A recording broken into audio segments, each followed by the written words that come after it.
Selamat pagi pemirsa, saya Amilah melaporkan langsung dari studio.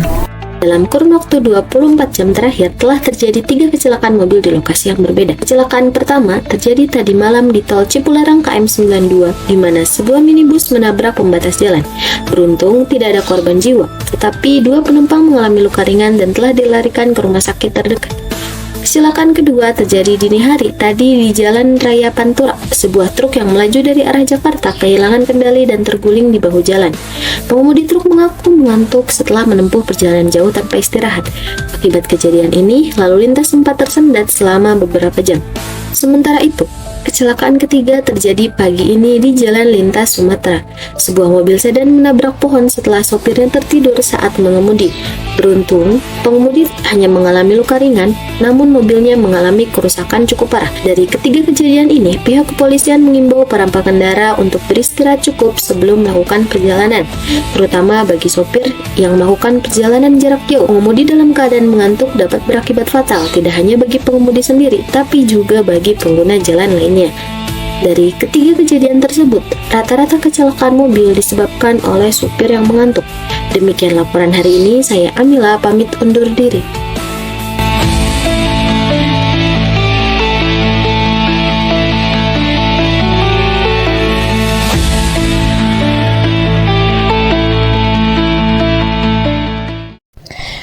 Oke teman-teman, apakah kalian mendengar hal yang aneh dari berita yang tadi?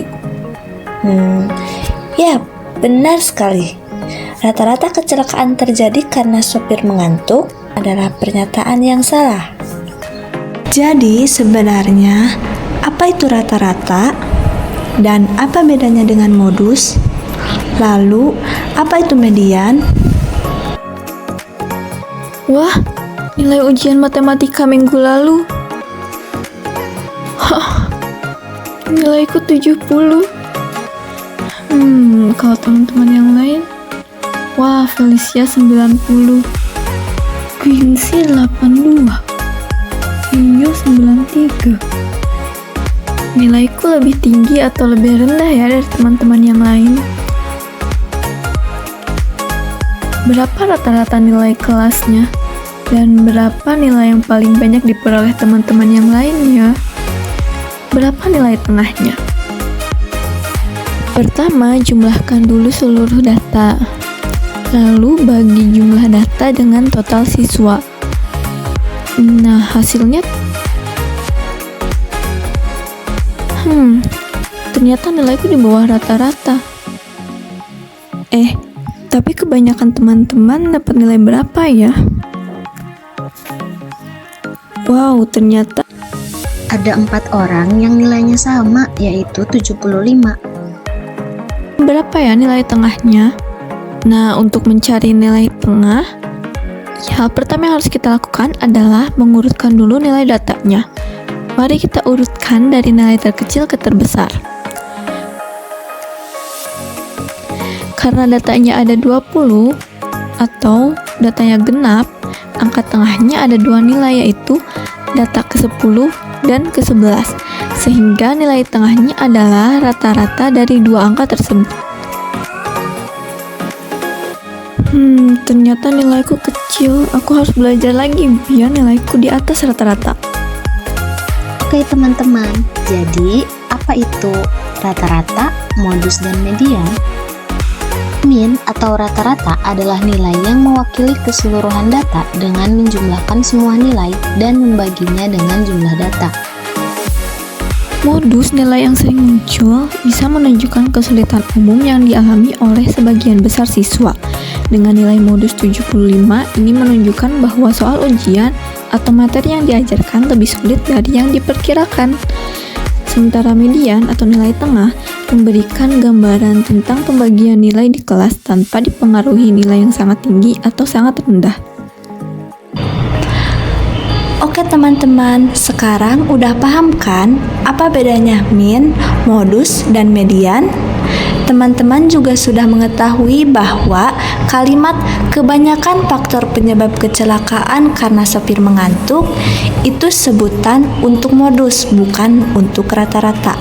Jadi, jangan salah pengucapan lagi ya, teman-teman.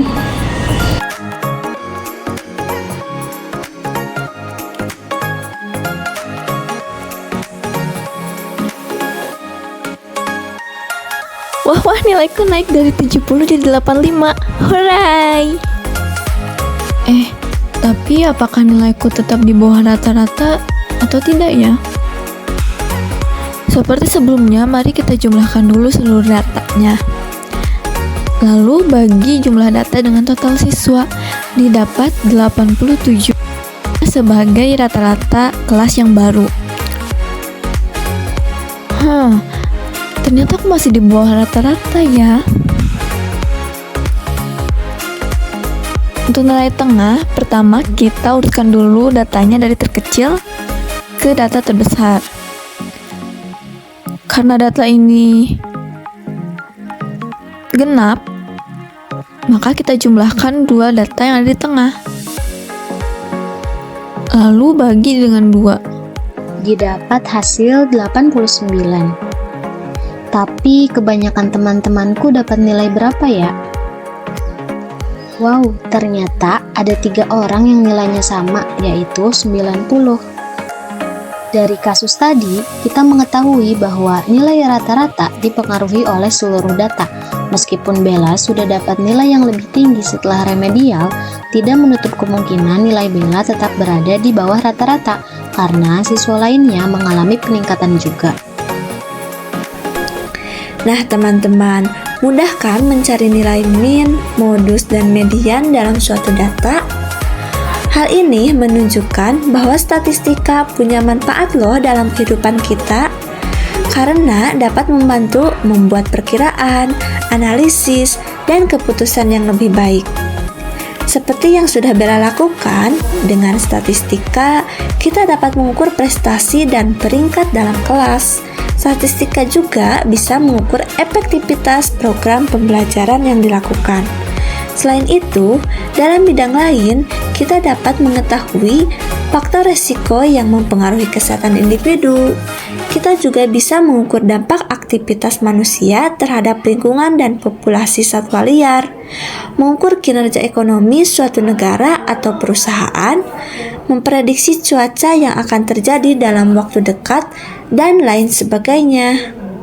Oke, agar teman-teman lebih paham terkait konsep min, modus, dan median, kami sudah menyiapkan latihan soal yang bisa teman-teman akses melalui QR Code berikut. Selamat mengerjakan teman-teman!